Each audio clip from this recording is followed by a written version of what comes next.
Welcome to the Startup Grind. So today we're introducing the founders. Are you both founders of VocalMD? Yeah. Okay, so I'm just gonna go Dr. Arnold and Dr. Ben because and was it I'm trying to think where I met you. Was it at the startup pitch the pitch workshop? I think we got introduced through the Greater GSEC, the Greater Sacramento Economic Council, I believe. Okay. I think it was through Deshawn and a couple of people. We had a couple of connections in between that said that thought we would be a good fit to present to MedStart and connect with you. Anyway, thank you for coming. I thought what they were doing was very interesting, so I invited them to speak here. And you just came from the Bay Area, and about you, you're a physician yourself. Yep. And you're kind of techie. A little bit of a troublemaker. So physician, trained in internal medicine, I like to call it that. Helped to start One Medical as physician number 5 there, delivering the different care model. Did a little bit of product because we built our own EHR from scratch. Don't recommend ever doing that. Having some great conversations between me and the engineering teams. I'll leave you to decide what that is. Eventually moved into machine learning and to understanding how claims codes could affect predictive outcomes for patients. That's where we were helping to upload stuff in the JSON format to train the deep learning models. Also did a lot of QA and also did some quality testing for that product. Also wore many hats. Worked on their risk matrix, worked on the graph, and then kind of spent 2 years there, like any Silicon Valley kind of employee, and then I moved back into actually learning how to do Python properly. So spent about 6 months going to City College because it was $200 and literally almost free. So just gonna put my head down. Fell into the venture capital space in 2019 through 2 things. One was learning to be an analyst at a Series A fund, where my old mentor was a physician himself at Kaiser. He said, "I'm done with being a physician. I'm going to be a VC." So he said, "Okay, you want to come aboard as an analyst?" So I got paid minimum wage for 2 years, but instead of paying for an MBA, I got paid to do it in real time. Made a bet with a friend about Google buying Fitbit, and then joined as an advisor to his pre-seed angel fund. So did that. I've been still with them peripherally. I do give advice on the machine learning side. And joined a data vendor, Komodo Health, was there for 2 years, and Komodo was life science and pharma, something like Lumia. And then I'm now an advisor at consultant at AcuityMD, which is now the medtech side, so very similar platforms. Then I joined Ben in this mission last year. It's wanted to figure out what was going on. I saw his passion, what he was trying to do. I said, you know what, I'd love to join you, but I'm going to be your background person. That means if I do my job right, you'll never know I'm there. So we've been trying to build out the VocalMD platform. Ben, to his credit, has been built this on his own, raised money through an investor, built something that's workable, available in the App Store. Give it a try. I don't know how you managed to negotiate all these things with Doximity, but actually was able to do it, and that was pretty incredible. And I started a network with Taylor because I really believe in what he's trying to do. We need to improve the communications between clinician and patient. You can't just leave somebody after a discharge. You got to figure out what's going on with them, and sometimes the access via emails is not the best. And I learned that at One Medical. Yes, we changed the model, we changed the communication, but I'm not going to know what's happening to a patient at 11 o'clock at night unless I'm doing this on a laptop. If you have the ability to do it as a phone, why not do that? Why not have that ability to communicate? I will say and testify that an old patient of mine at One Medical came back to me and said, "Hey, would you be able to take care of me?" I said, "Yeah, you should sign on to the platform." So that's how we've been able to take care of this person. Like I mentioned before, this patient spent 2 years trying to find the right transplant team. Finally found it after all this heavy communication in the app, uploading his stuff through what we use currently for the EHR and making phone calls, digitally referring him within the app to Ben for his cardiology clearances and other issues. Imagine talking to your patient with your primary care physician and your cardiologist in an actual app, having that more or less real-time conversation. So you actually know what's going on versus waiting a week for the email, missing the email, or having Google send it to spam, and that's dangerous because that has happened to me. Mm-hmm. We have proprietary EHRs, proprietary emails at One Medical, but patients ask me very simple questions. I say, "You didn't get back to me, dude." I'm like, I go and check spam. It went into spam. So the problem is that there are issues with certain communication platforms that I feel that Ben has been able to think through, and essentially, I won't say completely eliminate, but done something, elevated that ability to talk to people beyond what we have today. And me personally, I like talking to my patients. I know this patient really, really well. Some days I don't want to talk to my patients, but this person was somebody that I respected a lot, and I said I really wanted to make sure that they got taken care of, and they did. And you got to see the demo; it sells itself. And I think he's added more to the platform than just simply a communication platform. It's also an medical information dissemination platform. You can message your patients, send them links to articles, and then like, hey, I need to know stuff that you can do this on the fly. How many platforms have you tied to one of these? I'm not saying this isn't a useful item. This is laptops, web portals are important, but if you happen to have information in hand, the ability to do it on the fly so you don't forget is a huge thing. So again, then I met Taylor, and Taylor is our chief medical officer. He's located in Sacramento. Feel free to connect with him anytime you want. He runs a great clinic. I've been there. And we're trying to figure out a way to use and leverage whatever resources we have to build this dream that we have. Hopefully take care of most people that fall through the cracks. Not just people who fall through, but everybody that would be willing to participate in this. So that's kind of my little spiel. So Dr. Benjamin Bergman, Dr. Taylor Nichols. And we have Dr. Ben. So Taylor, you're the chief medical officer of the organization. Can you give a briefer introduction of yourself, please? No shade there. I'm Taylor Nichols. I'm emergency medicine and addiction medicine physician. I work in the emergency department at Sutter, and I work in addiction medicine in a harm reduction clinic in Oak Park called Transitions Clinic of Sacramento. And I'm on the board of and help with Sacramento Street Medicine, which is a nonprofit organization providing medical care to patients who are unsheltered, specifically reaching out to 6 different encampments throughout the Sacramento region. So part of our mission with VocalMD is to try and leverage that communication tool in particular that Arnold was talking about to be able to reach patients who are otherwise unseen, unreachable, unheard by the medical system. So patients who are unsheltered, who are disconnected, who fall through the cracks, as Arnold was talking about, who we get to see when we do outreach on the street. And then patients who I see, for example, I treat a lot of patients with substance use disorders specifically, try and incorporate that into our street medicine work. This would be a potential way to be able to do that as well, where we could be able to reach patients who, like a lot of our patients are, when they first come to us in clinic, we take walk-ins. We don't necessarily have scheduled appointments for everyone. Some of our patients have no insurance. At best, they have Medi-Cal. We help coordinate their insurance system in terms of getting them on Medi-Cal if they aren't already. So this would be a way to connect with folks, regardless of whether they have insurance or not. So anyways, hopefully that was a little bit briefer. All right, thank you, gentlemen. I'm just going to stand up for no reason. So Ben Bergman, I'm the CEO of VocalMD. I started this company 2 years ago, approximately.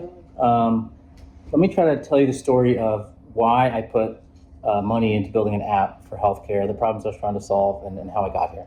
So I trained at Bellevue Hospital. I trained in internal medicine at Bellevue back in whatever it was, 2002 or 2006, I think. At Bellevue Hospital is where I really started thinking about the problems, and it took me 20 years to think of a potential solution for the problem. Literally how long I thought about it for, probably 15 years of sleepless nights thinking, why does this happen? So here's the problem. So I treated so many patients at Bellevue that have complex disease and poor access to the healthcare system. The prototypical patient, the patient I think of, was a guy named Jeff back at Bellevue. Typical patient that comes into the ER, intoxicated, bear hugger in place to warm his body temperature, feet black as night, sometimes, toes, gangrene in his toes from sleeping out in the frosty cold, alcoholic. Alcoholism was his problem. That's why he kept coming in and out of the hospital. Admitted to the ICU, $500,000, $1 million medical care, multiple times throughout the years. Warm him up on the floors, feed him, get him sober, detox him, right back on the street, as we were talking about earlier. Okay, revolving door kind of thing. On some occasions, rarely, maybe 5% of the time, I would call for a substance abuse counselor. They come to the bedside, they do a great consult, they win over the patient, patient goes into long-term detox. So sometimes that does happen, right? There are people who get better, but there's many, many more people that just have this revolving door phenomenon. And I, as a physician, felt totally powerless I didn't have any tools to help this guy. I didn't have any technology. At that time back then, we didn't have Epic, we didn't have any highly functional. I think at that time we had an internally built EMR through NYU. They had built their own kind of system, had really no connectivity to the patient when they were outside the hospital. So I started thinking about this patient. One more detail. So Jeff one day was on the wards, and he woke up one day and he was eating some food, and I went up to him and I said, Jeff, I've treated you a few times. I don't know anything about you. I don't know who you are. So who are you, Jeff? He goes, and where are you from? He goes, I'm from Chatham, New Jersey. It's an odd detail. That's my hometown. I grew up in Chatham, New Jersey.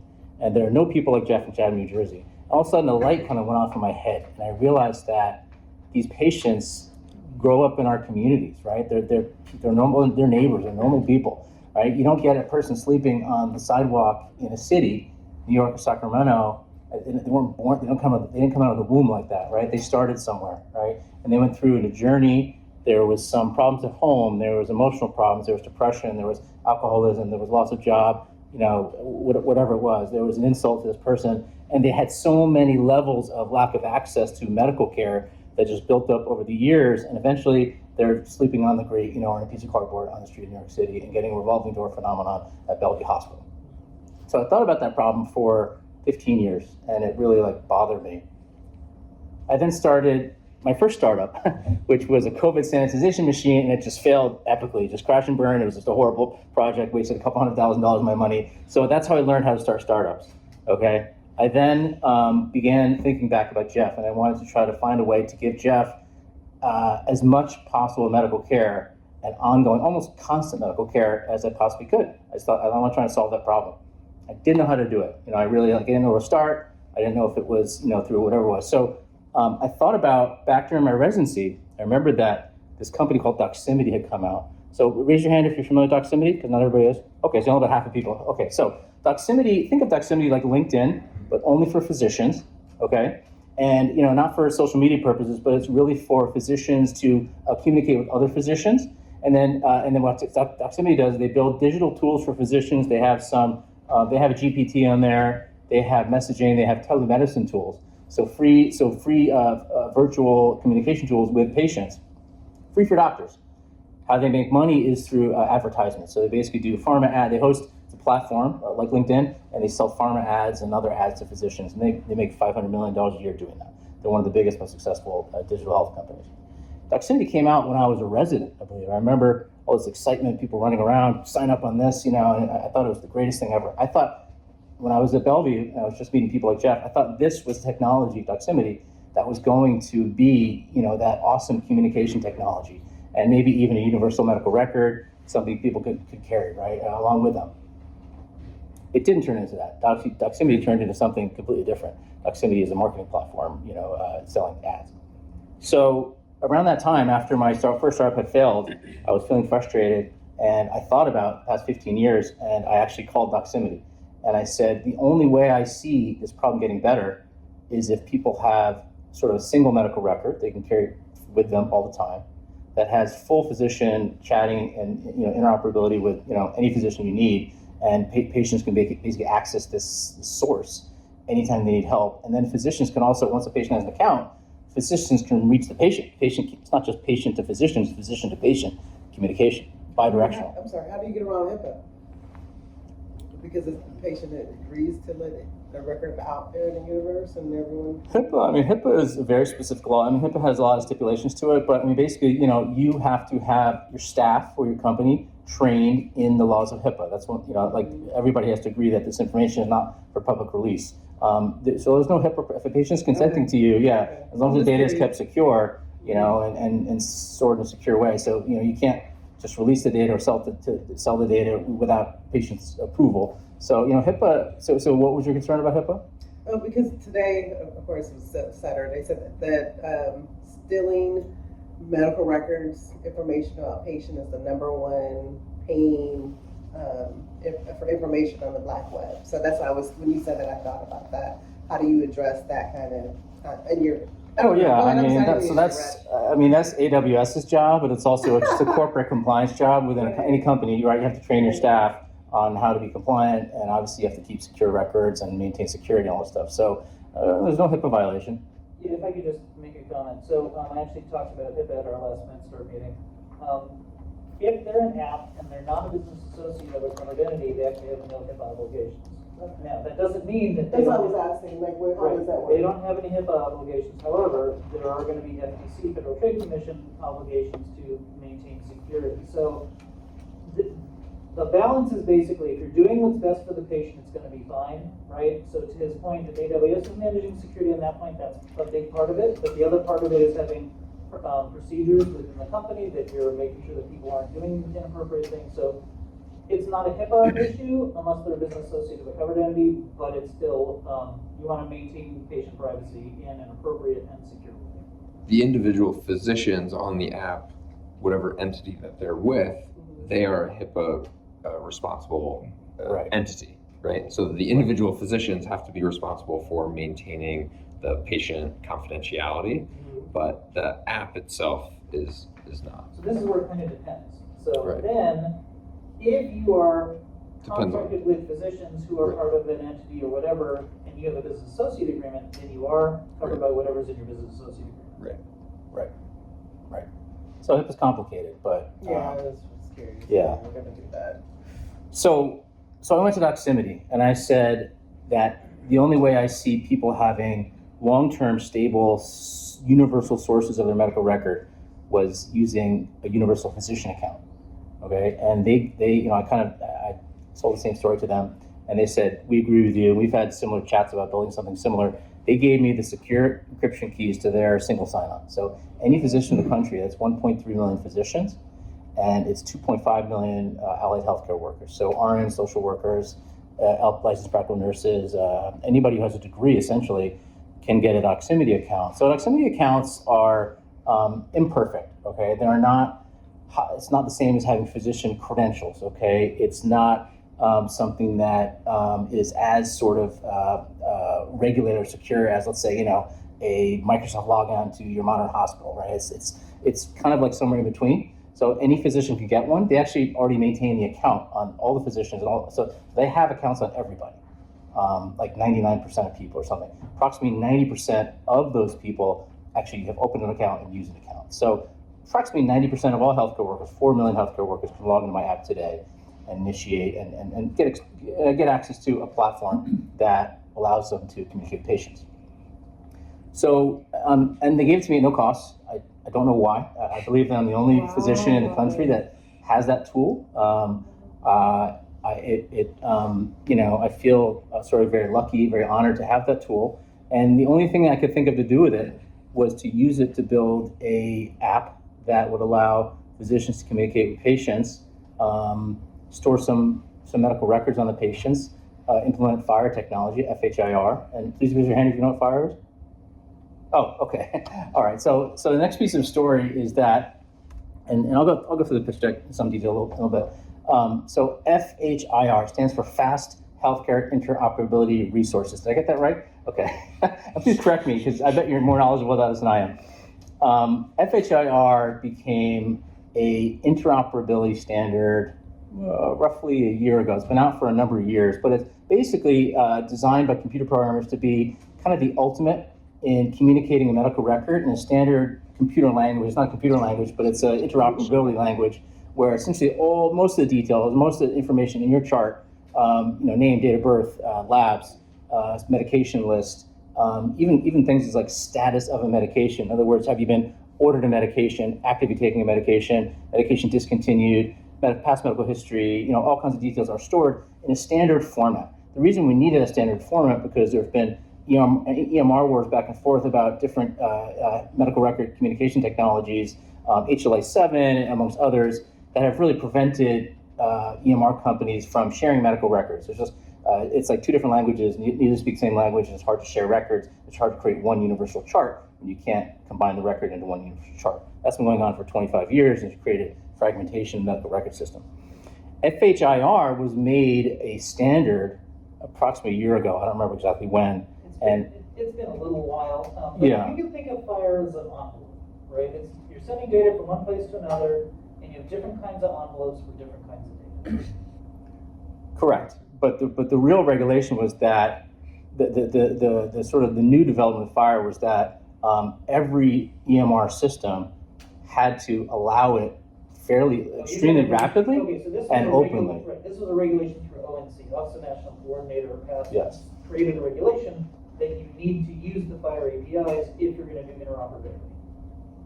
So the standard's been allowed for several years, but yes, you're right. Correct. The regulation has been about it. Right. So the implication being, though, that you should be able to relatively easily have a system where any medical record system or hospital or clinic, wherever it is, you should be able to suck all your records and create one universal record. That would be the theory, right? Well, obviously that didn't happen for various reasons. There hasn't been a lot of enforcement of FHIR regulations. There hasn't been a perfect system using FHIR to get all your records together. I mean, it's starting to come around. It's getting better. But bottom line, the concept of having a universal physician single sign-on for all physicians and all patients, combined with FHIR regulations that mandated that you can definitely get those records when you want them. You don't have to send a manual consent form or call the medical records department, all this rigmarole that's prohibited physicians from getting lots of records on their patients for many, many years. You don't have to do that anymore. You suck the records down to universal site. So two things that may help your presentation. One, the Office of Civil Rights that's responsible for managing HIPAA and for taking people to task when they're not doing things according to HIPAA. They said that their number one complaint that they receive is patients were unable to get their records. Yeah. Okay. So the information blocking rules, which I think is what we're talking about in terms of the FHIR requirements, have yet to be implemented in a way where enough people are being prosecuted for blocking data.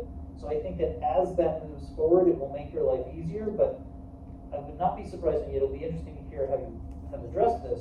I would not be surprised if the challenge you've been getting in getting records is a lot of entities, even with information blocking rules, still resist sharing their data. Yes. So I thought it was a lot that you had to share. Like you It had, is, like but if you it's had not like enforced, it doesn't help. 24 hours or 48 hours from the request is made, the records must become available. Yep.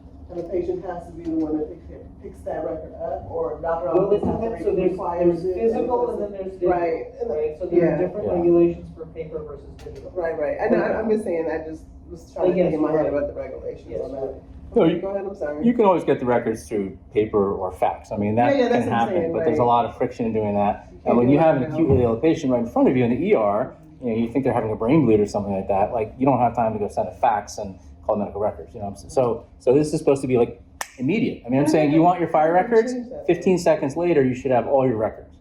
That's the concept behind FHIR, and that is working in some cases. But as mentioned, it's highly imperfect. So what I've noticed in my own clinic, a lot of times my own notes. I mean, I'm a cardiologist, so I write notes on patients. A lot of times they download through FHIR and they're incomplete. Like it's just a problem list, or sometimes it doesn't even download. So it's a kind of it's in development essentially. FHIR is a very new technology. It's highly imperfect.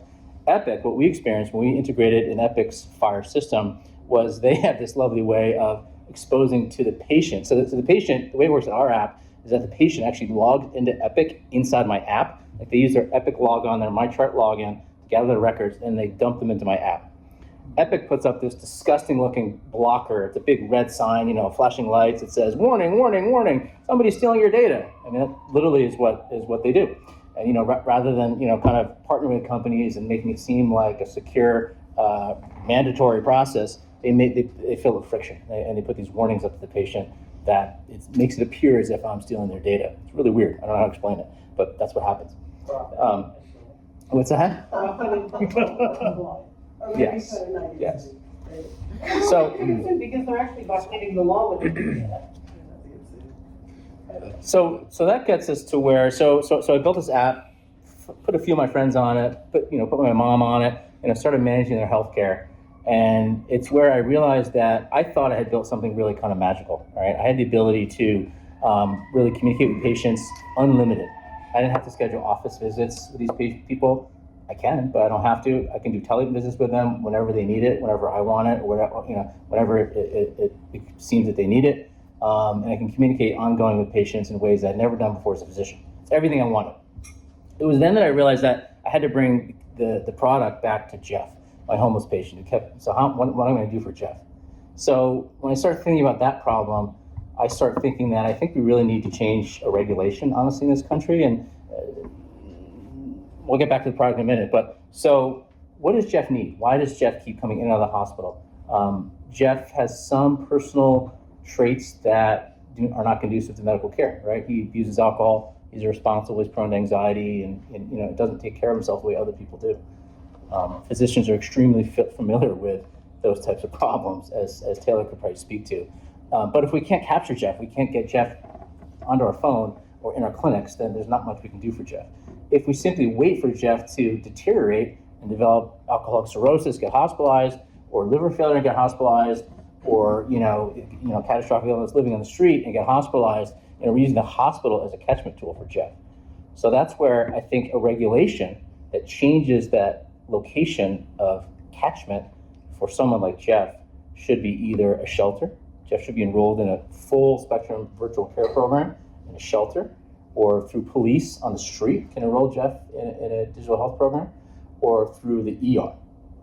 So we have early partnerships with some pretty big entities, and I probably won't mention the name, but big physician employment entities that employ thousands of physicians who, this is just in the last few months, that may be willing to help us. If we can find enough sites to get this started, we can agree that hundreds or thousands of ER physicians will put homeless patients, alcoholics, substance abusers onto an app, and I kind of really do a massive experiment, honestly, in the sort of medical and social treatment of these diseases.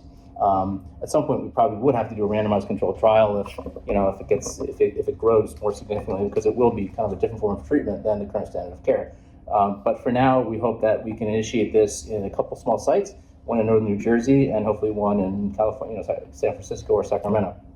So how does the product work? So basically, any physician can join, any patient can join. So you have to kind of make those two things marry each other.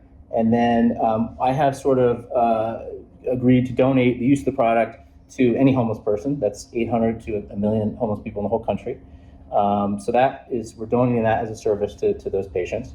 The rest of the product will involve one of 2 or 3, and here I'm going to skip to the deck here actually and talk a little bit more about the problem and how the product works. So just a little bit more about the problem. The reason to do this is that the average life expectancy of an unhoused person is in the 50s, okay, compared to 78 or 80 years old. It might even get to 82. It changes a little bit every year. But it's a full 25, 30 years of reduced life expectancy because somebody has no home, or because somebody has diseases or problems that prevent them from getting a stable home. So it's a really, really, really worthwhile target population. It's a huge expense. I could show you detailed calculations. The expense of that problem is either somewhere between $60 billion and $160 billion per year. That's in lost productivity, increased jail expenses for people who are committing crimes on the street, and in medical care, psychiatric care, housing, shelters, etc. So kind of all things, a very expensive problem. The care overall of these patients is very highly fragmented, right? They shop around different hospitals and so forth. So not only is there inadequate access, but a poor economic alignment. Nobody pays any money to take care of these patients, and healthcare system is very fragmented, which worsens the problem. So solution, I think I've gone over the solution quite extensively. This is basically a summary of everything I just talked about. So how does the process work? So I started to mention this. So first, the patient and a doctor have to kind of meet each other and sign up. Now, with this technology, that can happen anywhere on planet Earth, right? Somebody can be home thinking about their problems and can log on and chat with a physician. You can do that in some other environments. I mean, yes, you can reach out to your doctor through Epic. For reasons that are unknown to me, Epic is not a conversational software. I take care, I don't use Epic in my office, I use it in the hospital. I'm not chatting with any patients on Epic. Some doctors do. Some doctors have their flow set up that they can go back and forth with the patient. I think it's a minority. There's various reasons. Probably the main reason is just that Epic really is a profit-driven software. It's designed to book office visits and keep track of test results and make money off of that. It's not really, I mean, of course, there's a lot of patient care that happens on a system like Epic and eClinicalWorks, but it's not really optimized for the outpatient or home-based care, and it's certainly not optimized for patients with rare diseases. It's not optimized for unhoused patients, and it's definitely not optimized for substance use disorder patients. So it's just not optimized. It's funny, we were taking a Lyft on the way here, and the lady drove, what was the name of her company that she ran on the side? So she's working for Lyft, but on her windshield she has a sticker for a different company. I'm blanking the name of it, but it's a service for children. So why does she have a sticker on her windshield? She drives a Lyft. Why can't she just drive her Lyft and drive kids? Well, there's a whole separate company that is designed to serve a special population. And it really hit me that, special populations require very special services. So, homeless people are not simple patients. They're very complex. They require so much medical care. It takes me 3 to 6 months before I really know anything about my homeless patients. But once I get to know them, I know them really, honestly, probably better than I know most of my friends and some of my family members. So it takes months and months and months, some cases years, I think, to understand what these patients are going through, what drives them on a daily basis. In some cases, you'll never understand it, but for many of them, I think you can understand it. So, sorry, I digress. So basically, patients have to get on the app. Once they're logged into the app, they they can communicate really unlimited with physician team. They can build a physician team through several ways. The most common way is you assign yourself to one physician, and it's a double opt-in. So basically, no physician go out there and just choose patients. No patient can go out there and just choose physicians. The patient has to choose a physician initially, and the physician has to consent to allowing them into their panel. It's a double opt-in. Once that double opt-in occurs, the physician, can then refer the patient to any other physician on the platform digitally. I don't know if this exists anywhere else in the healthcare system where you can have a one-click button and that patient now has full virtual access to another physician. It doesn't really happen in healthcare, right? You have to normally get yourself into an office, get yourself in front of that patient, and you need the health insurance to do that. You need to have a car to do that. You need to be organized enough to do that. Sometimes you need family support. So there's a lot that goes into getting a patient into the office to see a physician. It's hard for us sometimes to get patients in to see other physicians. But now in my app, you literally can do it with the click of one button. You can assign, and that's for life, as long as they're willing to communicate and the patient has a phone. So that to me is a highly disruptive technology, and that is now available to every physician in the country. So we talked about FHIR, we talked about Doximity. We use drug banks, so when patients go to enter their medications, we signed up for the drug bank API, which just allows you basically to make sure you have right drug and right dose, and you can, it's a good API, it's a healthy API. I'm gonna let Arnold talk about the AI side of the product because he is kind of leading the way in planning and implementing the potential for numerous different AI products to begin to enrich the product and help us with tracking data and quality outcomes and moving forward. So some of our key competitors, I've mentioned a number of these companies. So I think these are just to basically, the way to think of it here is that dynamic virtual medicine types of apps and companies in the top left corner. I think MyChart has the potential to be extremely dynamic, but as I mentioned today, it's really not very helpful for physicians to communicate with patients. And that's why I put it a little bit left and south of VocalMD. The sort of older fashioned products like eClinicalWorks is one of the worst communication technologies known to modern mankind. I'm sorry I'm saying that as a recorded session, but it's one of the reasons for me trying to build this, because it's literally like, I think using AOL in 1986, I had better communication ability with people. It's like AOL Instant Messenger for healthcare. That's basically what eClinicalWorks is. Okay, and then the extremely, no technology is, we actually use a lot of this. Our clinic receptionist does huge amounts of healthcare work in my office. Huge.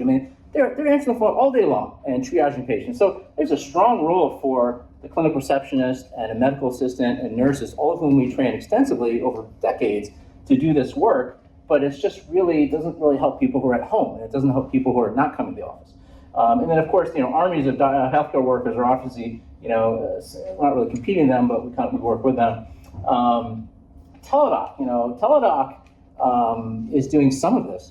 But Teladoc, again, because of the monetization of Teladoc, they're really mostly limiting their product to the treatment time during the virtual visit itself, okay? VocalMD is essentially Teladoc plus everything else. That's kind of what we are, plus all the other communication, the record storing, and the sort of non-compensated patient management that we can do using the technology. So, Arnold, let me know if you want to kick in. Do you want to chat a little bit, or? Yeah, sure. Keep going. I can chime in a little bit about the medical center and what we're trying to do. So let's talk about where we've gotten with VocalMD and what are we trying to do. The vision is that we would like to have a medical account for all 900,000 homeless people in this country. let's say maybe over 5 years, okay? How are we going to do that? First, we have to start small. In northern New Jersey, what we're doing is we're working with local nonprofits, and we are trying to build a groundswell of grassroots desire to do this, okay? We're gonna need all the referral partners from people, businesses, healthcare systems, emergency rooms, nonprofits that encounter these patients. All right, a lot of them are just unencountered. When I've treated some of my patients were living in tents, on the street, prior to getting on VocalMD. And what we did is we donated the product to a local nonprofit called Family Promise. Family Promise would introduce the patient, the customer, to the product, and we opted in 10 of those patients. We treated them for a year. We had 1 ER admission of those 10 patients in a year, and that was for spinal stenosis in a 60-year-old male that I don't see how I could have ever prevented that. But we had 0 ER admissions in 10 patients. Now, these were not the sickest, these are not the type of homeless people I'm seeing on the street of Sacramento, honestly. These were more rural homeless people living in their cars. Some of them were, substance abusers, but these were not the sickest of the sick. So this was a pretty healthy population, but I think we had very good outcomes in extremely small sample size. We now want to expand that to several hundred or several thousand people and kind of start to socialize the product in larger segments of the healthcare system. One of our tactics is going to be working with emergency rooms. A lot of these patients go into the ER, and when they go there, you're usually there for, a sandwich or warm bed for the night or a bumper bruise or pneumonia or something. But what happens there is just like nothing happens there for these patients. It's really kind of embarrassing what's happening in emergency rooms around the country. And if you talk to any ER physician, no offense to ER physicians, but they're not really trained. They don't have a skill set to help a person who has no home or has severe mental illness or has, of course they have some psychiatric training, but they just don't have the tools. They can make a referral. A lot of referrals don't happen. So we're trying to basically build a system where those people would be opted into this treatment program in ERs across the country, and it would last forever. I mean, it really wouldn't. It would never end. And we're going to mobilize a primary care physician, a subset of specialists appropriate for the patient, potentially a mental health professional, a nurse, a social worker, substance abuse specialist. So. The business model, right now we're operating on a cash pay model. For private paying patients, $49 a month to opt into VocalMD. We've thought about lowering it a little bit, maybe $29 a month, but some type of cash pay membership that allows us to scale the company. And basically physicians will be paid through a PC model, as Taylor was mentioning earlier. So physicians will make money through traditional televisit, fee-for-service billing. But we have other models as well. So one of our other models would include, I don't have the slide here, I'm sorry, but value-based care models and fixed fee models. Let's say negotiate with insurance companies. Let's say an insurance company paid us $50 or $100 per month to handle all the medical care for a homeless person. I'll actually be pitching that to, I believe, Molina Health next month. So we think that has a lot of potential because they incur a lot of costs in patients repetitively coming to the hospital, ICU admissions, and so forth. So we think there's a lot of potential for value-based models. And there are Medicare penalties. Medicare costs.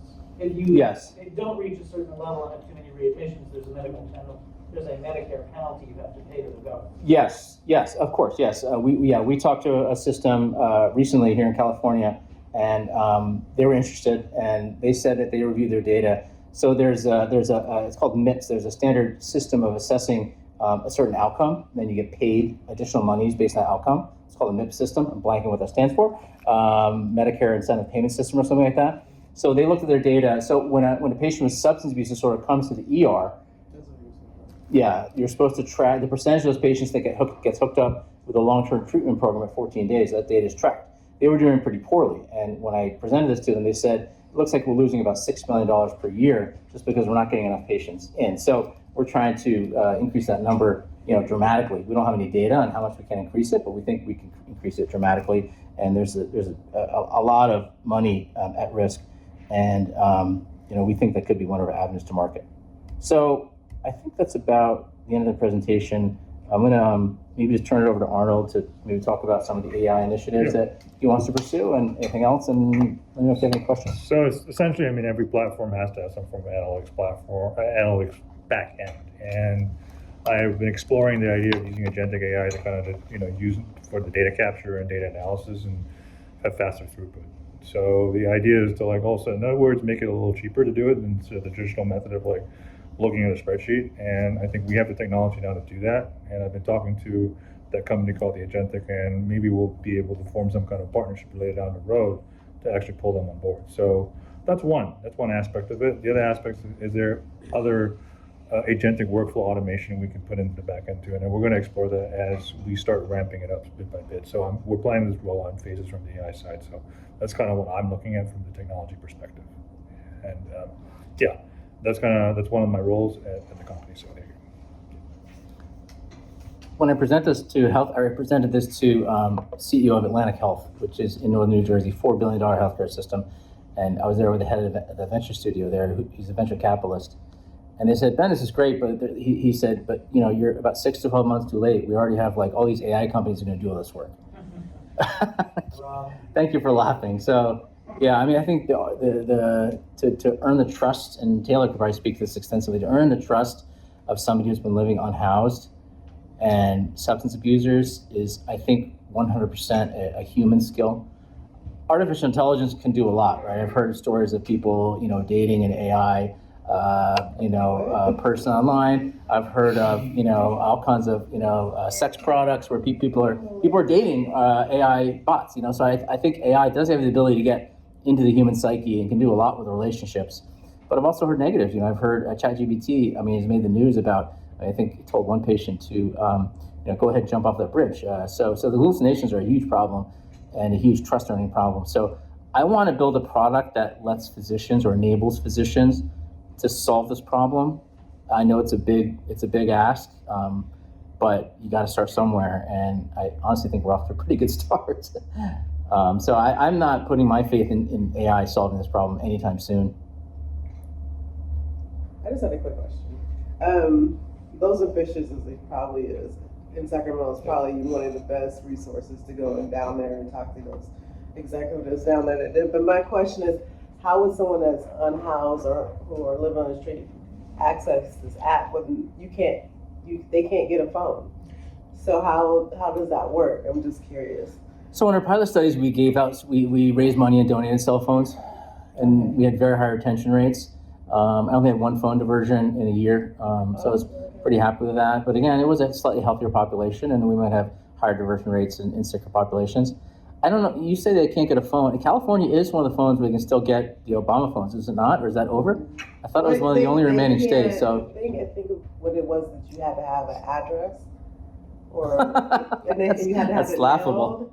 Right, that was the thing that I couldn't figure out. So but I don't know if someone's lying to me or if that's the truth about it. But they said they couldn't get a cell phone because they didn't have an address. Well, the nonprofits I've worked with, they work with people to you kind of use the address of the shelter or the nonprofit to do that. That may be true. I mean they do, if they need to mail it, they have to mail it somewhere, right? But that seems like a problem we should be able to solve. I mean, governments should be able to solve that problem. I'm just saying. No, I understand. But most of the free phones are gone now. I'm currently trying to form a partnership with 7-Eleven because they still distribute, believe it or not, the SIM cards for some of those free phones, but they don't distribute the phones anymore. I think they used to distribute some of the phones. They don't anymore. They got rid of the program. The Obama phones. It was a phone program that if you were, I believe the criteria, there's like 10 different criteria where you could get a Lifeline was one of the popular programs where they were giving out free phones to people who had certain conditions. If you're on food stamps, you can get one. I believe if you're simply on Medicaid, you can get one. Certainly if you're homeless, there's 7 or 8 other criteria. So we were hoping to leverage that, and then about 6 months ago, I started researching it in depth. Turns out that a lot of it has been dismantled and defunded. So we have to solve the phone problem. We're actively trying to get in touch with the likes of Verizon and T-Mobile, and we kind of hope that states or counties will invest in some of that technology. In other words, if you come to the hospital and you're competent and we think you're able to use a phone and keep a phone, let's invest in you and let's give you that equipment. And they do that. A lot of home care programs will give an iPad to a patient in the home when they need medical care. It's given to them. And sometimes they get diverted. We've seen fraud. We've seen people reselling them, things like that. But I think it's a very I mean, what is a low grade iPhone or cell phone? In some cases, it's 50 or $100, you know, for like an Android cheaper model phone. I mean, I talked to Apple about it. So I pitched some of this to Apple. They were willing to let me lease phones, $5 a month. I could lease phones. So that's not a lot of money when you're considering the human life on the other side of that phone. But you know, we were trying to figure out a model where maybe Apple would either donate them. Couldn't quite get them to do it, but we're actively trying to work on providing scale numbers of phones. And then, so in Sacramento, we'd like to roll out phones to 700 to 1,000 patients living in encampments through Taylor's charity. And we've been talking a lot about it. You know, we think a lot of them go missing, they won't know how to charge them. You know, there are some problems. Yeah, that's what I was thinking too. But if we gave them to all the people, then they wouldn't need to steal them, right? Because if they all had phones, there would be less of a desire to steal one. So it is a problem to get phones. But Taylor, could you talk about your thoughts about the clinic, how we do the phone? Yeah, I mean, so one aspect is if a patient's able to create their own account, create a login, that's universal, regardless of whether they have a phone or not at the time. So phone gets lost, gets stolen, they sell it, they can restart on a new phone. They just have to have the account. They'll be connected. They're not going to lose their data. They'll still have the connections to the physicians. They don't charge their phone. They're not able to access charging. If we're able to get them a login, that's the starting point. Getting patients on the platform to connect with them. And then, you know, a lot of times the encounters that we have, so one of the things that, you know, Ben was talking about, how you have access to all, not like 90% of 1.4 million physicians in the country you have used Doximity. So if we could connect to specialists, right? It was a brief part of the pitch, but I think that's a huge factor that I think is underappreciated. The idea that with one click you can refer somebody to a specialist, right? That is a huge game changer in medicine. So it would revolutionize the way we do street medicine. Right now we're a small team of people literally going out with a backpack to the street.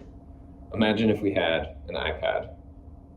We don't need the patient to have their own individual account, just to have that makes more sense to me. contact, Yeah, right? We can get a specialist on the phone volunteering with our street medicine team, like 6 people going out at a time. And we're talking about, like, we have college students volunteering, we have med students volunteering, we have social work students, we have social workers, case managers, and a physician or an NP or PA. Like, small team with a backpack with like basic equipment. But one of those pieces of equipment could be a phone, and they could reach a specialist. They could call a cardiologist like Ben and be like, hey, this person has been using meth, they have heart failure, they're gaining weight, how do we adjust their diuretic dosing, right? Work on improving their heart failure outcomes just by having a phone. And we could bring it to them potentially. That's one possibility. Obviously, that loses some of the asynchronous care potential, but if we can, in the interim of if they don't have a phone, that's one way to do it. We get them logged in, we get them on the platform in their name, and we can get them to see a specialist right there. How does it work for, so I'm a Sutter patient? Yeah. And I sign up. Yeah. Do I just see Sutter or doctors that are covered by my insurance? It'll completely depend on what, like, who will want to see you, right? It's like like Ben was saying, it's an two-way opt-in. So a physician would have to say, oh, like, you're covered by Sutter, I see Sutter patients, I'll see you. But I would see my insurance and all that to be able to say yes. Through VocalMD right now, you mean? Yes. Oh, okay, yeah. So, I mean, that would be like an enterprise rollout for a system like Sutter. I mean, we would have to have agreement from Sutter to, you know, to use this technology as, you know, let's say an adjunctive communication feature to their standard of care. So, no, today it would be, for Sutter doctors, it would be relatively empty. I have 130 doctors logged on today. So we're just getting started with the physicians logging on. I can't imagine a model, though, where it would be very easy for a system like Sutter. The doctors can all log on today. So I was going to say, they can log in. It's just that they're not going to, like, be doing billing by insurance. They're not going to be billing by Sutter Health Insurance. Correct. Because Sutter has its own like insurance network, for example. So. Yes, so we're not quite to enterprise rollouts quite yet, but If I wanted like mental health, for example, that's not, Yeah, there that it's a separate covered carving, whatever, from the insurance, I may be able to. Yeah, sure. Like, I see what you're saying. Like you have some Mental health supplemental is- insurance that's not Sutter. Well, just within the Sutter, it's just a different carve out. Yeah. So I'm just curious, because I, you know, like, if oh, do they have one of these closed insurance plans? Is that what you're Yes, saying? Oh, so you can yes. only see Sutter physicians? Is that what it is? that are, so Yeah, there's just a separate carve out when it comes down to mental health. got it. With the insurance that I have, and so there would be, they don't have to be Sutter doctors at that point. They could be other mental health. And you people can who have super bill. insurance, You can get a super yeah. bill and send it to Oh, your okay. insurance, Okay. right? For example, Yeah. is that what you're saying? Like for the Maybe. carve out, Yeah. that would be how you'd access Yeah. mental health care outside of the system. Yeah. I'd imagine. We're working with a cool company called Psych Now, and I think it's really gonna be transformative. So they have AI, I think it takes about 10 minutes. So the AI interviews you, actually records your voice and reports your symptoms, and it spits out like a full AI sort of assessment of your story psychiatrically. I guess it shortens the psychiatric intake for the psychiatrist on the other end by, it saves them 20 or 30 minutes of work. And so basically when they meet you, they have this AI digested snapshot of you psychiatrically. And it's a really cool product. I think that it's going to change. Psych Now. Psych Now. Psych Like, Now. now that's interesting, because there's a company here in Sacramento called Mason County. Called what? Yeah, I've met the founder It does a actually. very similar thing. Oh, really? Yeah, I Okay. think both founders are psychiatrists themselves. Yes, they are. Yeah. In fact, one was the, Enjoy the show, guys. Thanks, guys. Thank you. thanks for coming. You'll have to let us know how it is. Yes. We can park shop. You guys are doing a noble job, I just want to say. All right. Thank you. Lost the audience. I love the idea of having your group of doctors or that just follow you, right? Because sometimes physicians leave Yeah. or something happens where there's a disruption Yeah. Yeah. in your care. Yeah. But being able to have that is awesome. Yeah. And so for you, the support that you need is how do you get into these larger healthcare Systems. systems, right? Yeah. Yes. They're extremely protective of their patient populations. They don't want any churn. They don't want any leakage. Patients shopping outside their network. So, yeah, it's a real challenge to. I've spent 13 years in my healthcare system, and I've been chirping in the ears of my executives for about a year and a half straight, and they still won't implement. I think so. what you're- It's very challenging, very challenging to achieve. They're hoping that sort of continuity comes from the fact that they've invested massive amounts of money in real estate, and as long as you keep coming back to that real estate and you're going to keep using their EMR, you'll keep seeing their doctors, right? That's their structure. But I think We what see you're- a digital solution to that problem a little bit differently. I think it's a slightly different question. I think what you're asking is like, can you bill Sutter insurance? Like not just can I see my Sutter doctor on here, but Can I bill my insurance? can you Yeah. bill your Sutter Yeah, so insurance? like if I Because you log can in- be contracted, Yes, like so I my have United clinic. Healthcare, I have United Healthcare, and but the system that I go to is Sutter. I can potentially go to Stanford, I can go to other, but it's United Healthcare that tells me, you cannot go to Kaiser, you need to go to Sutter. So if I could go in and see like, who are all the United Healthcare providers Who are the docs that besides, accept my insurance? yes, that Right. take my insurance, then Right. at that point, it'd be harder to go straight to Stanford, but still I would be able to have a lot more options. Yeah. Be able to follow and you may not have to necessarily be like contracted or whatever by Sutter. Right. Because it's You have to be contracted with the United Health. with United Healthcare. You have to be an Yes. in-network provider with United Healthcare. So we could get credentialed with and contract with United Healthcare would be the Yes. like answer to your question. Yeah. We don't have that contract now, but it wouldn't be hard to get. Oh, okay.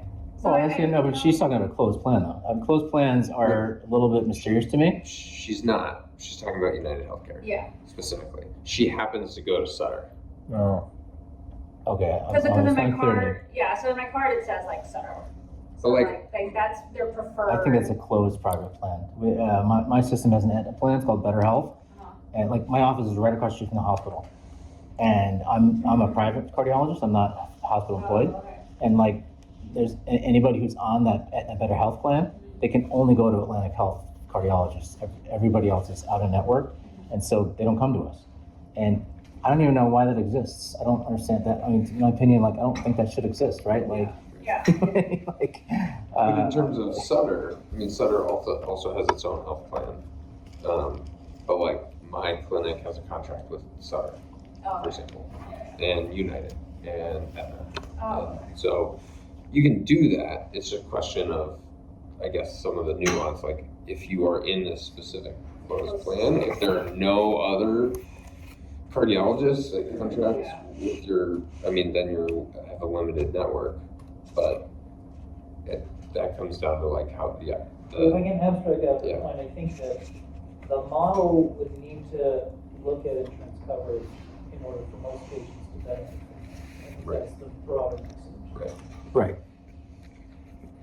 And so do the smaller healthcare places, like a lot of, I work with a lot of mental health, and so I know there's a lot of smaller businesses, like healthcare companies, like smaller. Do they say like, I am from this company in your app, or they just sign up to say, I'm willing to take patients as the healthcare provider versus the company? Yeah, we were going to put in a coverage API a couple months ago, and that contract fell through. So we don't have a replacement for that yet. But there's plenty of services that'll figure out coverage eligibility for a patient, and then we can certainly advertise to the patient. It's a little bit of a technical challenge, but no, I totally get where you're coming from. Yeah, it is a little bit of a challenge to pair patient with plan with doctor all at the same time. A little bit of an art form, but there are APIs to do that. Yeah. I think that speaks to your question, which is like, I mean, then you get into the theoretical aspect of like, what good is our insurance system? Which like, I could debate all day because like. And we probably should sometimes. Yeah. Because I'm a big believer that simply shouldn't exist, but. Again, we should talk about that, I don't know if tonight, but we should talk about sometime about how do we realign our healthcare system so that it actually serves patients. Yeah. Right now, it's not set up to do that. Right. Yeah. I should probably tell you a little bit about my background. So, I was a software developer initially. I started in college, continued at Wallace Medical School, became a trauma surgeon training at Cedars in Beverly Hills. Yeah. And I was at Sutter Health up in the northern part of the state. I was involved in the board of directors of the hospital and the medical group. And I've been involved in health policy at the state and national level for more than 20 years. I was an invited speaker before the Congressional Budget Office, and I supported the state of California when they were doing the ERA funding conversations statewide. So I kind of like to say that I have a uncommonly holistic understanding of our highly dysfunctional healthcare system. And so I take that to look at how can we solve the bigger problems, right? So my focus is usually, I'm a strategic consultant where I support healthcare entities, government agencies, and vendors, mostly these days, health tech startups. Because it always amazes me how many health tech startups go, oh, I have this great idea, and I go, yeah, but nobody will buy it. Right. Because our system is not focused on giving the patient the best outcome. If it was, yes, your product would be great. But because it's not, you're gonna have to refigure out who your customer is and why they would buy it. Okay, so that's my context. I think that for your product, you can probably skip the insurance part if you focus on where you started, because I love what you do, right? But I think you're going to need to have a parallel, and I think Ben mentioned this, you're going to need to have a parallel process where you're working on changing policy. Right. And so here's a suggestion I have for you that I've been trying to find somebody who cares for 5 or 6 years. We talk about social determinants of health, or I guess now we call them social drivers of health. And the ridiculous thing in my mind is we're spending healthcare dollars to fix that problem. Right. Well, healthcare dollars are the most expensive dollars we have, right? Because first of all, plans take 20% off the top. Second of all, we have no experience with social management of those kinds of issues. What I think needs to be done, and you guys may be positioned to be able to do this, is we need to look at how much do the social inadequacies cost our healthcare system, and move the money from the healthcare system to our social infrastructure. We need to fix the underlying problem. Have you read David Dawes' book, The Political Determinants of Health? You should read it. It's very good. It talks about exactly what you're talking about. But we could solve it if we were willing to make the cost case that we could spend less money in healthcare and more money in social service and have a net savings and also have a healthier population and have less suffering, right? So I think we need to evaluate what does the data tell us, right? And I think as you guys continue to reach out to those populations that are most in need, you potentially have the ability, if you're doing it at the same time, sort of in the background or as additional sideline set of data. We saw these patients, they need this problem. They got admitted to the emergency room 17 times over the last year. It cost this much money. And if instead we had housed them and fed them and done these other kinds of things, we would have spent half that. The ER would have been less busy and the patient would have been better off. I mean, you may have access to those kinds of data. So as you're thinking about what kind of data to collect, you may not have been thinking about collecting that data, but that may be helpful because if you then can drive policy change, then you have the opportunity to actually expand your business at the same time. So funnily enough, you mentioned that, I have been thinking about collecting that data. Okay. That the reason behind the agentic stuff is because I want to use, well, selfishly speaking, is AI is the rage in many ways, and if you want investor dollars, you have to put an AI tool in it, but which is absurd, exactly. One of my biggest, I apologize, No worries. but one of my biggest complaints in the SAC Angels is, why are all these startups coming to us with nothing at ridiculous valuations, right? The AI hype is absolutely in full swing. The challenge is, we don't know which ones are actually going to be successful, right? So some of them will actually be very successful and do very well, but the vast majority, just like the internet, will die. Yeah. And so it just makes no sense to pay ridiculous valuation just because AI is cool. But anyway, I apologize. No, but you're right. Exactly right. You have to have an AI component. Exactly. So unfortunately, this is the reason I put that in. I was thinking about how we're going to do this, right? We have data analytics, we have people who will do this, but we need to be able to gather the data efficiently. Putting an agentic play would be the way to do that.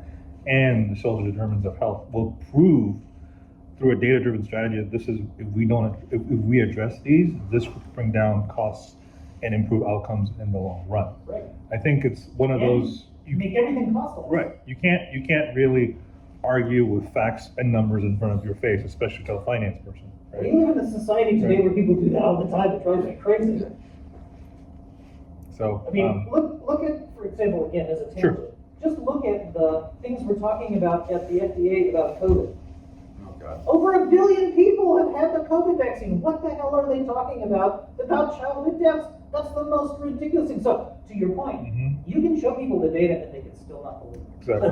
Which is part of the problem, right? I mean, it's kind of like, I think the way I would argue it is one thing I've learned being in some ways still in the VC field is like, show them the cost, show them the money. You know, it's like, I can show you data. That is the only data Yeah, they listen to. exactly. So I can show you the data to prove that this works, but all right, guess that's not going to work. So I'm going to show you the money I'm going to make you or save you. Yep. That's how I'm going to get that person to change their mind. I agree. I mean, that's the only way to do it. Sadly, that I agree. Yeah, that's one thing I learned about VC. It's like, all right, okay, how do I? It's like unfortunately I've asked startups this question too. It's like, yes, I'm going to save you money, but how are you going to make the doctor money? How are you going to make the system money?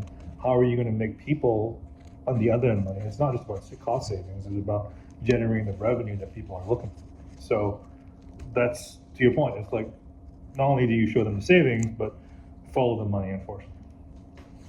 But yeah. I don't know how we got to, well, I think I know how we got to where we are, but I don't know why we did.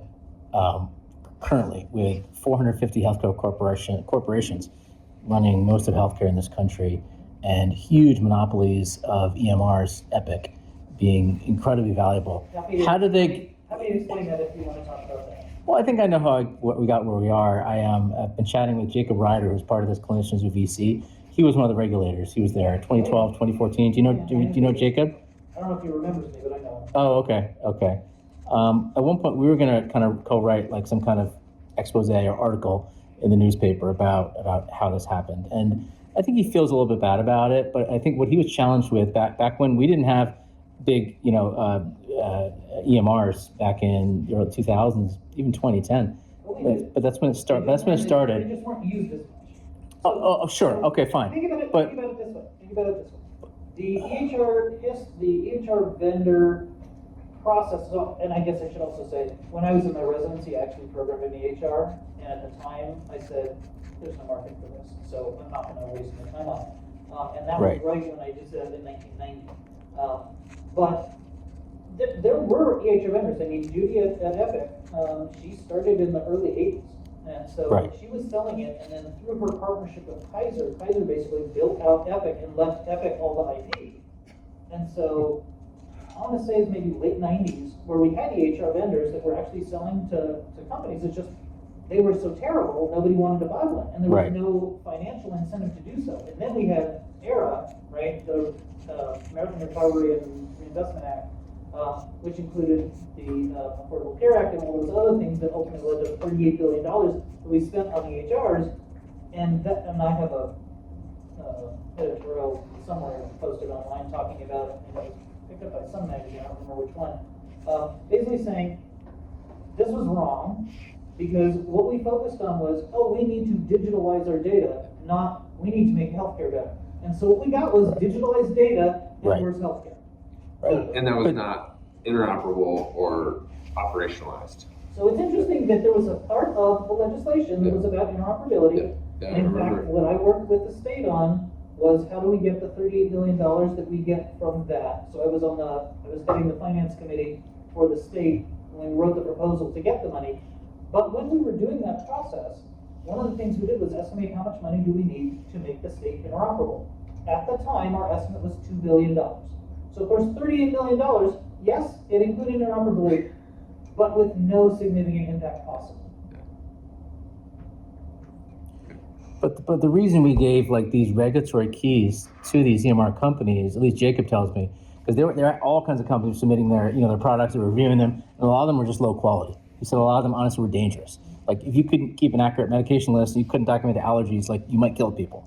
So the government came up with a way to give regulatory keys, through these certified EHRs to companies that appeared to have the best safety. So like companies just won that game and took over the market. So Jacob and then it's not his fault. No, I know. I'm not saying that. What I'm saying, the system was set up to fail because the law that they passed was flawed, right? They literally were going to put the digitalization endpoint over care.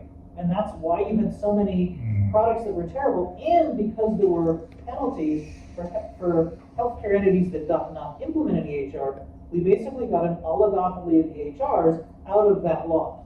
And that was predictable. You can call it an unintended consequence, but it was predictable because of the way the law was written. And so now we're stuck with them. What we need to do, and again, coming back to policy, what we need to do is we need to change a lot of the rules. So for example, in the evidence-based care optimization I talked about briefly before, part of the law has to be, we're going to have an open source project that pulls the data looking at national clinical guidelines from the EHR, and the data that is pulled from the EHR is monitored by that open source project, but each EHR vendor is going to be required by law to use that open source product in their product. They can figure out how to integrate it, and there's no cost that they can apply to anyone else. That's sort of part of we gave you this oligopoly, you're going to have to use it in order to make healthcare better. But the idea is, everybody is going to have the same algorithm. Every EHR would have to have the same algorithm. The only way to make that happen is if we have this open source project that they're required to port into their system, right? So we can take advantage of the fact that we've done this, but we just haven't taken the policy leaps that we need to take in order to make the healthcare system better. So if you're curious, I'm one of the leaders of the end burnout group. So the focus of the end burnout group is to identify the root causes of clinician burnout. And so far we've identified 20 root causes, and the one that we're working on fixing and making go away is prior auth right now, but there are 19 other causes that need to be addressed over time. If you think about it, there's, I don't know, dozens, if not hundreds of companies and organizations working on burnout from a mitigation standpoint. And I liken it to, again, as a trauma surgeon, you find a guy on the road, he's been shot in the chest, and you take a Band-Aid and you put it on the bullet. Great, he's still gonna die. We have a lot of things that people are doing talking about wellness. We have a lot of things that people are talking about, how to make people feel comfortable or better about those. That's great. But if we don't remove things like documentation requirements that are completely unnecessary in a digital age, you're still going to have problems with people getting burnt out. And so prior auth, we thought, was the most egregious cause of burnout because it harms patients, it harms clinicians, it harms employers. There's literally no one it helps. It doesn't even help the health plans. I don't know if you guys know this, but in 2006 or 7, United Health stopped doing prior auth for 2 years. At one point, she said they saved money, and then they quietly brought it back and never talked about it again. So the idea that prior auth has anything to do with clinical appropriateness is absurd, because if they were doing things based on national clinical guidelines, their prior auth requirements would be identical between them. The fact that they're different shows that they are not using national guidelines. So there's literally no reason to do it. And part of our effort is, we know that every legislator, if they haven't personally had a problem with prior auth, they have a family member, they have a friend, they have thousands of constituents who've had a problem with it. We just need to let people know that there is an alternative, and we need to get them to make it illegal. So I think it's possible, but we need to reach hundreds of thousands of people. If we can scale this, I want to build what I call an order wall. So basically, physician places the orders for a service, and do not participate in any prior auth process. Let whole companies grow up, right, to be order fulfillment companies. So just opt out of prior auth entirely as like a physician movement.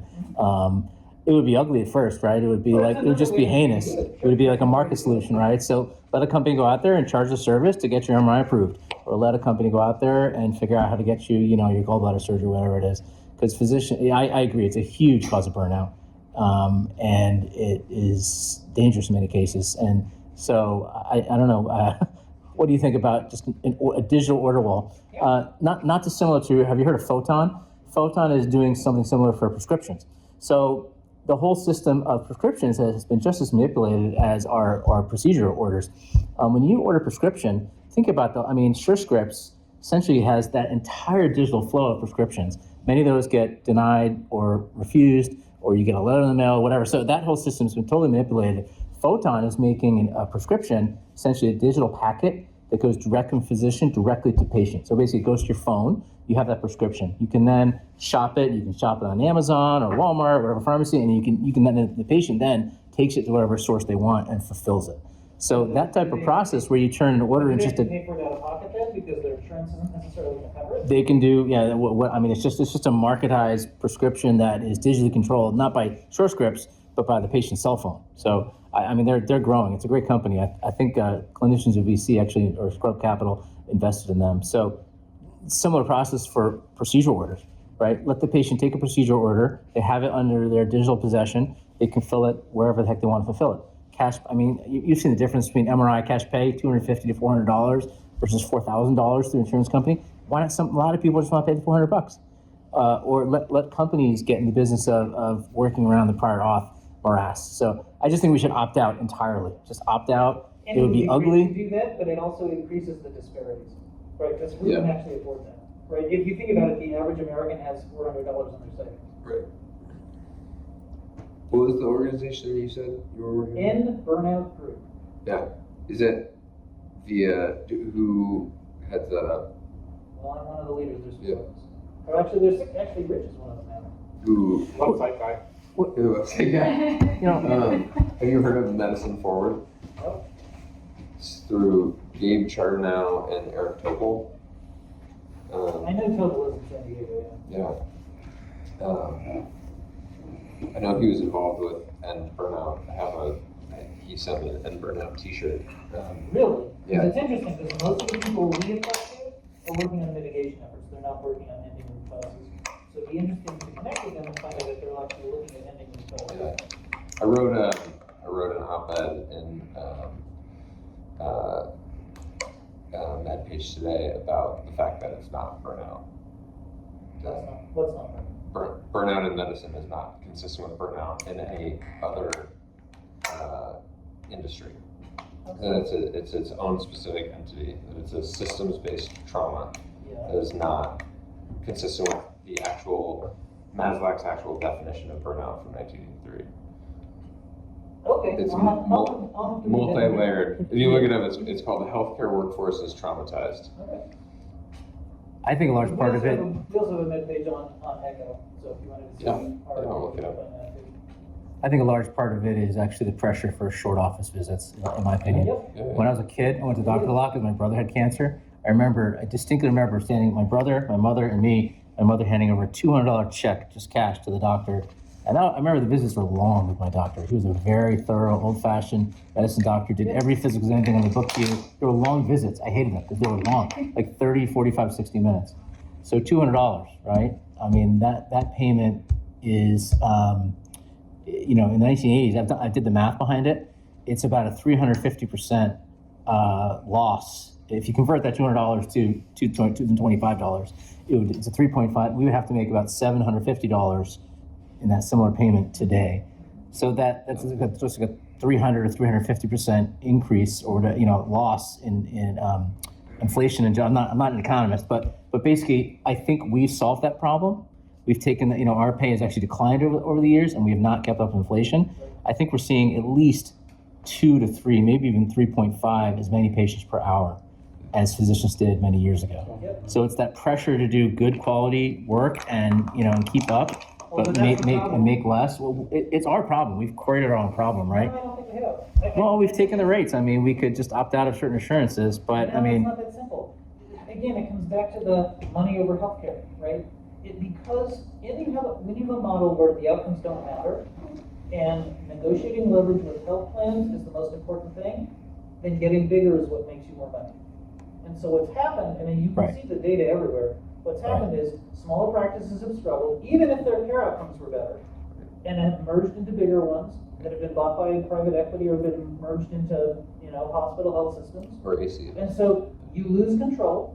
You have no control over how much you charge or how much time you spend. And so it's the bigger system of, because we don't talk about health outcomes, because we only talk about money, systems get bigger and bigger, physicians lose more control, and ultimately patients suffer and we spend more and get less. And so we're in this cycle of higher costs for healthcare every year with worse health outcomes every year. And again, my solution is we need transparency. And so I have several posts on LinkedIn about, we first need to address the problem. We need to figure out standards for how we monitor that data. And then the only way to do it is, and I have this sort of mock-up of a privacy or a transparency act, right? Where let's say you're looking for a new OB because, oh, by the way, your OB was burned out to retire or whatever. You want one who is within 30 miles of you, and you want your out-of-pocket cost to be no more than $750. And the things that matter to you most are, I want low maternal mortality and low infant mortality. Who can I see? And the idea is, we don't know because that data doesn't exist, right? So we need to change the process so we have that data. Once we have the transparency data, it won't be fast. But eventually what will happen is people will gravitate to the people who are providing the better health outcomes. And so as they gravitate to more health outcomes, the shift will go from money to health outcomes. Clinicians will get a little bit more control in the system. But the challenge, and I think this is why I disagree with you on what you were saying, is because I don't think that we are the problem. I think that we can't fix the problem because we don't have any control. but we do have. I mean, we could just opt out of whatever insurances are. I mean, You can. Medicare. I mean, If why the is average person only has $400, you're going to be a very small number of patients you're going to be able to see. Yeah. Right. And then you're not going to be able to see the patient population. We're talking about in terms of trying to reach the VocalMD. I'm curious what you were saying though in terms of that system. Like how do you see building a parallel system other than doing the advocacy work and gathering the data? Like there's no way around opting in to the system right now. It's about, Other than gathering the data and lobbying for change, that's it. which I already do a lot of that. Yep, that is what it is, because we can look at putting more Band-Aids, right?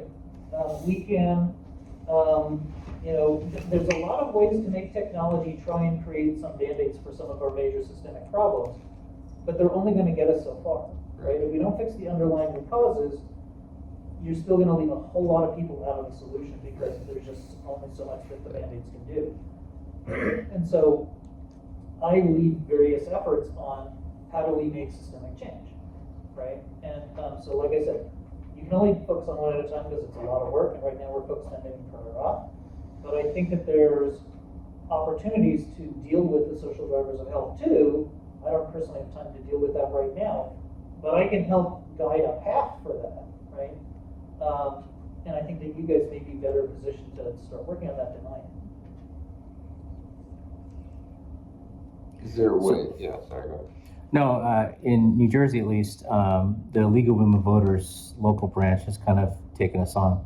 So one of my patients is on the national board of the League of Women Voters. She's an incredible figure. She was the first African-American woman to become president of League of Women Voters.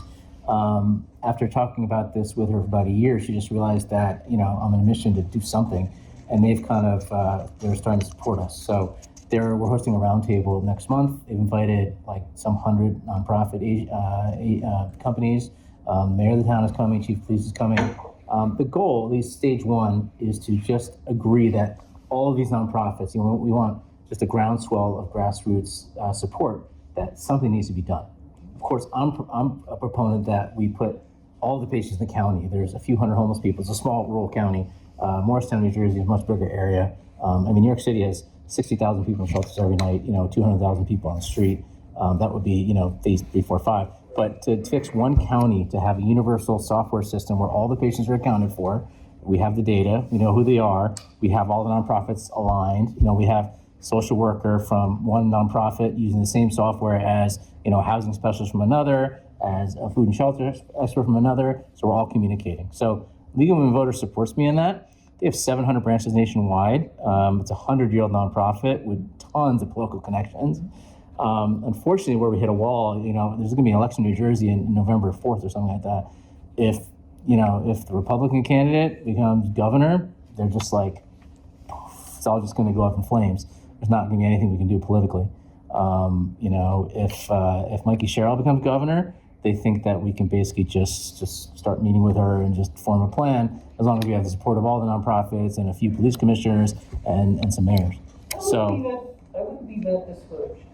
Again, because what we were talking about before, if you focus on the money aspect, I think any administration can be brought on board. It's a question of how do you frame the challenge in a way that they care about it. And if you frame the challenge as a money challenge, I think you still have a chance. I think the political angles of, invading Washington, D.C. with the National Guard and invading, Tennessee with the National Guard outweigh that, right? So right. That's a possibility. Yeah. That's a possibility. But I'm just saying, I wouldn't give it up yet. Thank you, appreciate it. Because I think you have an angle there. It's about matching your message to the audience. And if you can give them a message that matters to them, that resonates with them, and you can have several different aspects to the message, right? The first part of the message can be, we can save you hundreds of millions of dollars, right? That can be the first part of the message. The second part of the message is, and we will make it easier for you to get seen by your doctor because we won't have people coming in who don't actually need care, but they may need social services. It's like, you can create a message that they care about and to see how it directly affects them. So I wouldn't give it up regardless of who wins. Okay. Thank you. That's very helpful, actually. Do you guys have any other thoughts, questions, any angles that you think? So are you make now this more- looking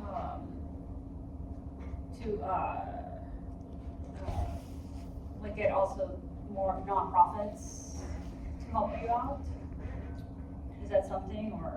Yeah, I think, there's a lot of ways nonprofits can help.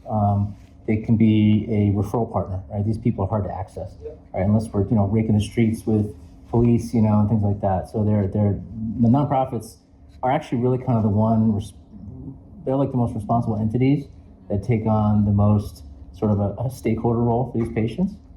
I mean, let's face it. I mean, who do you think the strongest stakeholders are for this type of patient? It's definitely nonprofits.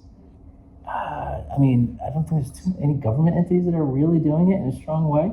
Not that are really doing it, but probably that would have interest. The city would, right? The cities would have interest in utilizing. No, but who is the strongest stakeholder right now for your average homeless person. There's not many that are doing a good job. Honestly, nobody. Right. So in some way, if There's we no stakeholder invested in them.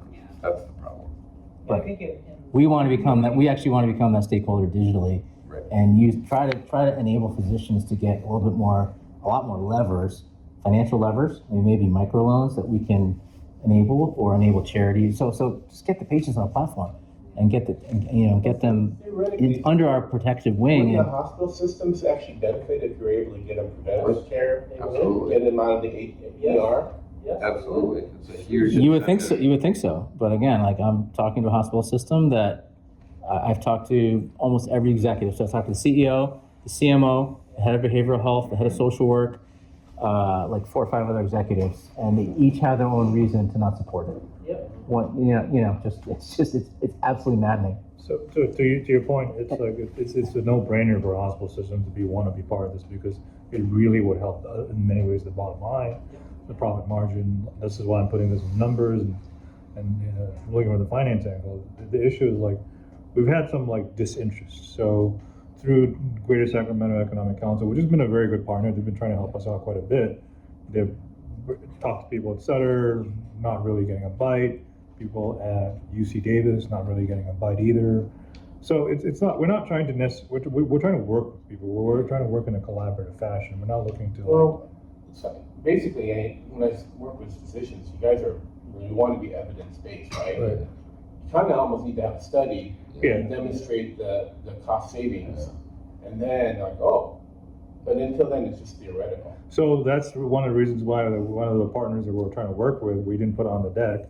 We reached out to them again a couple of times. So he's been traveling. So he happens to be a friend of mine that works with that physician organization. And they said they're going to try and find a small ER for a pilot. That's potentially. So we'll see how that goes. You saw San Mateo Medical Center. We've been in some degree of talks with them about working with them to have another pilot too for evidence, because they're doing something on their own in terms of what their patients want, because they want to move away from the safety net hospital identity. And what they want to do is they want to really become a player in the South Bay.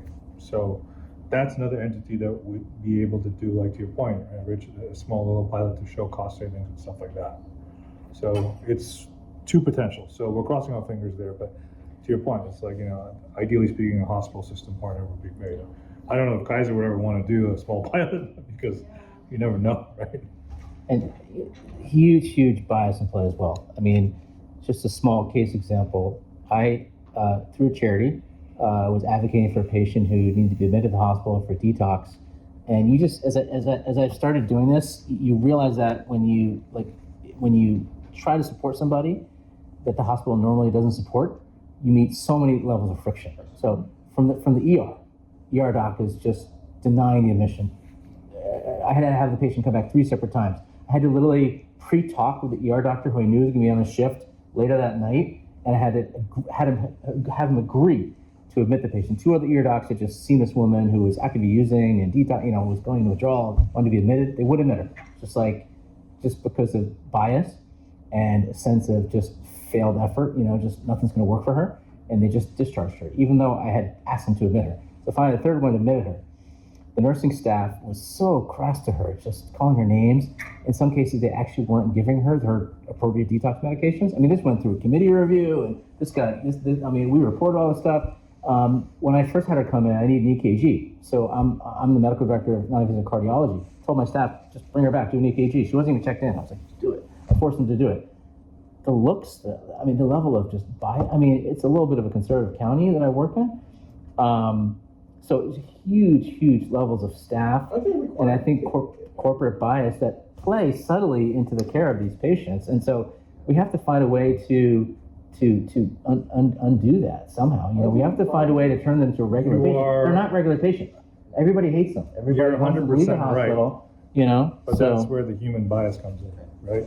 And that's where the problems are. Is like by law, you are supposed to take care of them. You are not supposed to have that eye that puts them in a different light. They're still a human being. And the law defines that you have to assess for an emergency medical condition and treat that emergency medical condition if present. So if it's considered that they don't have an emergency medical Right. condition, you don't have to provide treatment Yeah, otherwise. and opiate detox is almost never an emergency condition, right? I mean, No, it's although usually you not. could argue, given that there were over 100,000 overdose deaths in 2022 and 2023, that it is actually a life-threatening condition, and it is a disability under the ADA, and therefore deserving, mandatory that they receive treatment. But But to that's everyone's just point, not going it's to happen. an option, it's not the only option, and you can choose based on your biases to say it's not a urgent issue. Exactly. And that's Right. what happened a lot in ER when I was a resident, that there was a mentality Yeah. when you saw a patient come in 2 or 3 times. It wasn't the ER docs necessarily, it was sometimes the nurses. They were like, kind of like, Yeah. why is this person back here again? That kind of thing. It's like, this is not serious. But they still brought them back. And then, sometimes it filtered down to the residents too. And because we saw this person for the 4th or 5th time, they're like, why are you back here? But they actually had a real medical problem. So unfortunately, that lens of cynicism, I would say, unfortunately colors your view when people come to the ER too many times. And then it just filters through the staff, where it's very difficult to unfortunately take your again, when you're working, like Ben worked in NYU, I worked in Uptown. I was like gunshot wounds, stab wounds, whatever you want to call it. We had that too. Yeah, so we both saw the same kind of blood in the same mud kind of thing. But essentially, it's kind of like, but after the 5th time seeing the same person come in for what you may perceive as nothing but is actually a true problem, it colors your view of the person.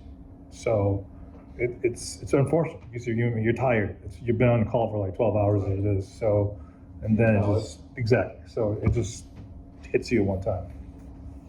I wouldn't- Have you tried the Sacramento Center Chamber?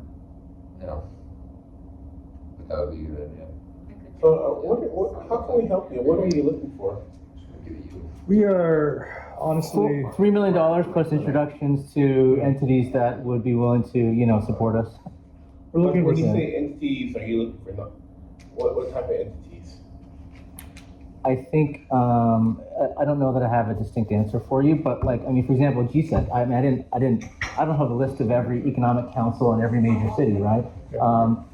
In New York City, I trained at Bellevue, so I understand the infrastructure there a little bit, right? I know exactly what those patients go through at Bellevue because I trained there. So I called the head of social work at Bellevue. I got a meeting with her. It was great. I actually got introduced through the mayor of New York City, which was interesting. I thought it was going to go great. I thought they were going to love this product. You know what they said? We simply cannot introduce you to the patients.